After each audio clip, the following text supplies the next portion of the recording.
Hi guys, if you are struggling to get stuff done at home with your kids and you are a busy mama, maybe you're even a home educating mother, then listen up. I've got 5 steps for you to get back on track and to get what you want done.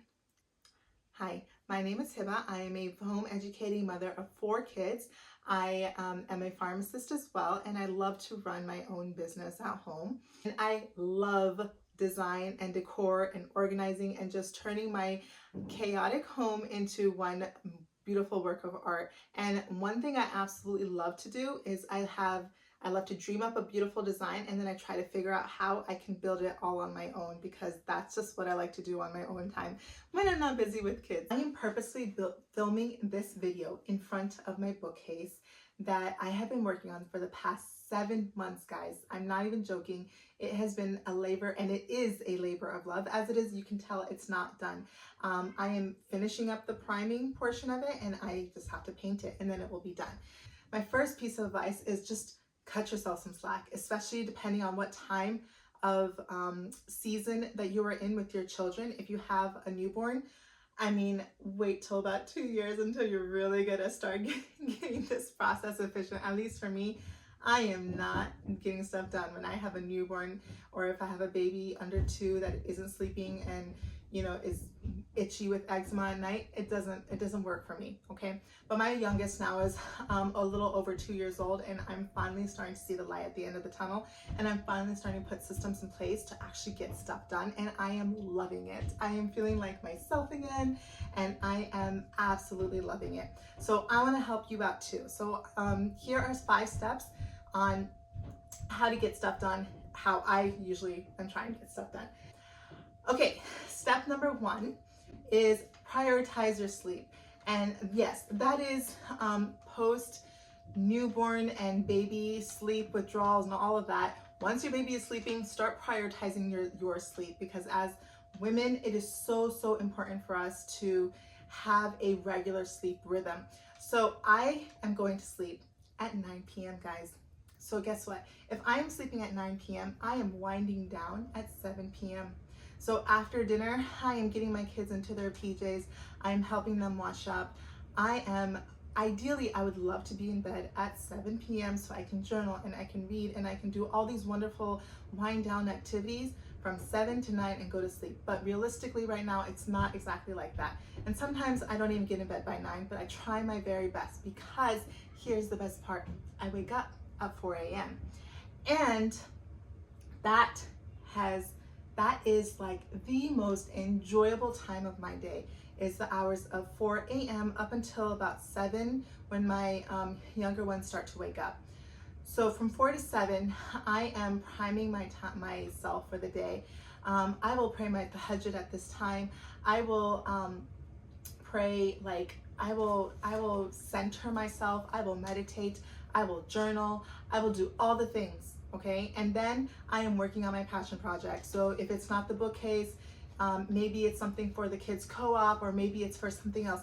But it's in these 3 hours that I actually try to get as much as I can done for the day. And I am also prepping breakfast and dinner during this time. And if I can get breakfast done and dinner time before my kids wake up, guys, it is going to be a wonderful day. Trust me. So when you want to get stuff done, you really have to start looking at your schedule and seeing, how can I make it work for me?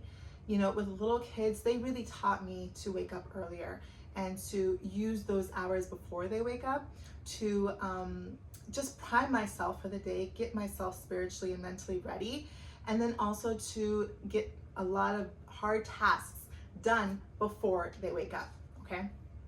The second thing I would say to getting stuff done with kids and as a busy mother is break up your tasks into 20 minutes, okay?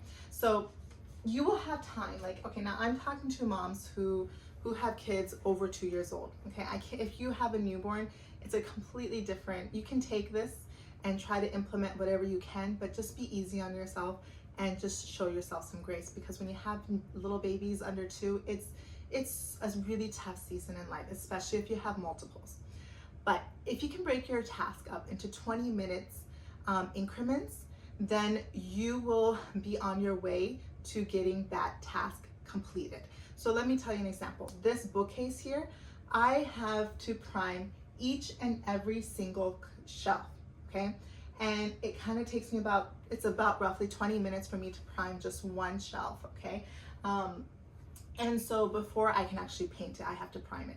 So what I do is I will come down, if I'm doing laundry or something like that, I will come and I will take 20 minutes to just sand whatever needs to be sanded, dust the shelf off, and now I have it ready to go. In my next 20-minute increment, I'm gonna come run down here. Maybe my kids are busy, they're playing or they're doing something, they're occupied.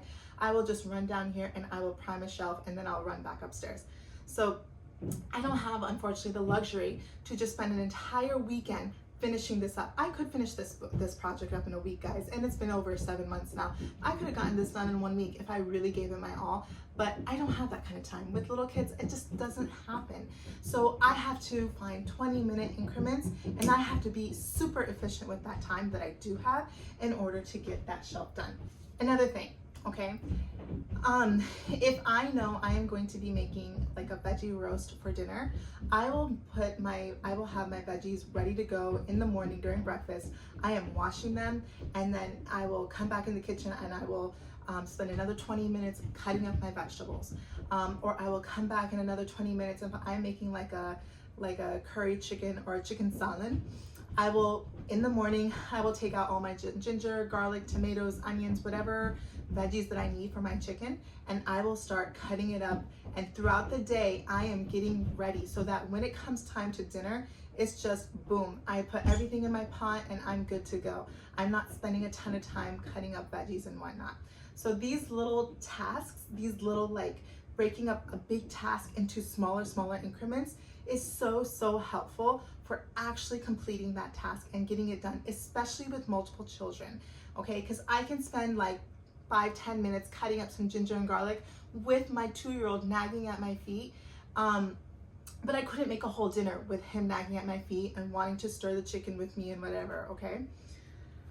The third thing is to always plan. So since we're talking about veggies, the third thing is let's always plan our next meal. I heard this somewhere, I cannot remember where, but this has been such a game changer advice for me, and it was to always plan the next meal. If you are consistently in the kitchen planning the next meal, you will love yourself. I will always, if you walk into my kitchen, most often, I will always have some sort of bread going in the bread maker. I will have veggies out ready to be cut to go for my veggie roast. I will have ginger and garlic out ready for my, chicken dish or whatever it is. Always plan the next meal. After breakfast is done, I'm thinking, okay, what are the kids gonna do for lunch? And usually I have some sort of plan, so I know I'm gonna be making pasta. So then I will start boiling the noodles, so whatever it is, always plan the next meal, especially if you have several mouths to feed.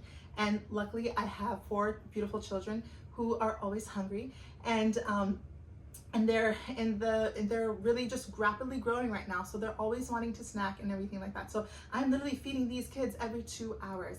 So if 2 hours from breakfast, I'm giving them a snack. And then snack, it's the lunch, and then from lunch, it's another snack, and then from lunch. So you can literally always be in the kitchen, which is probably going to happen. I choose to feed my children home-cooked meals, and I don't want to outsource those meals. That's something I really want to do on my own, and it's something I want my children to grow up with, is having home-cooked meals by their mama and have that relationship with food. So I personally choose to cook all of my own meals, but maybe you choose to outsource that and take that off of your plate, which is also just as great. Step number 4 is to enlist help from your kids. Let me tell you, my oldest is now 10 years old, and then I have a 7-year-old, and they are so helpful, and my 4-year-old is pretty helpful too. Actually, my 2-year-old is really helpful too. So let me just tell you, my kids can all be helpful in their own ways. My 2-year-old, if he spills water, I will have him, he will clean it up with paper towel. He knows the whole cleanup process. My 10-year-old can put all the ingredients in the bread maker, and she can make bread. She can make snacks. My 7-year-old, he will make snacks for lunch, for snack time. He will even make breakfast. He will make French toast. My 10-year-old, she will do, she can also help me out with all sorts of meals. So enlist the help of your children, because they give them that responsibility, especially if they are homeschooling, especially if you guys are home together all the time. You are going to run yourself crazy if you consistently are doing it yourself, because I might be working with a child and then I will like, oh no, it's snack time. Let me go upstairs and let me go make the snack. No, don't do that to yourself. Have your child come in and help them and have them help you. Another thing I have them do is clean up. So at nighttime, and this is something my husband will come and help and kind of take the lead on this, and he will have the kids clean up the 3 or 4 levels, like the 2 main levels that we generally stay on. He will have the kids come and clean up all of the levels and vacuum, and it looks really good. Guys, you think as a mother that you can be the only one, or you are the only one who can clean your house in the perfect way that you want it, which is great. However, if you want to take stuff off of your hands, please tell me you want to take stuff off of your hands and just get yourself a break.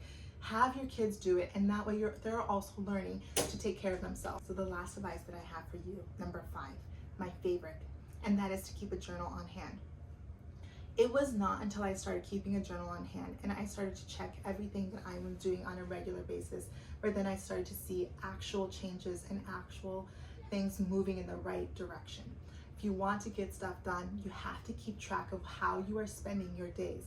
You have to keep track of your thoughts, of what you're doing in the time that you have that is idle. Are you choosing to sit, or are you moving the ball in something? And it's okay if you choose to sit and relax, that's fine. But having a journal really helps to just kind of help you to understand. I mean, if you come to my house, you will see that I carry my journal all over the house. And if I'm not carrying my journal all over the house, I have a journal in every corner of my house. And this could be a whole video on its own, but keep a journal on hand to help you keep track of your progress. All right, guys, that's all I've got for you for today. Let me know down in the comments if you are struggling with anything in particular as a mother, as a home educator, as a businesswoman or entrepreneur. I'm so excited to have you guys join me on this journey of just productivity and actually getting stuff done. So until next video, I'll see you guys.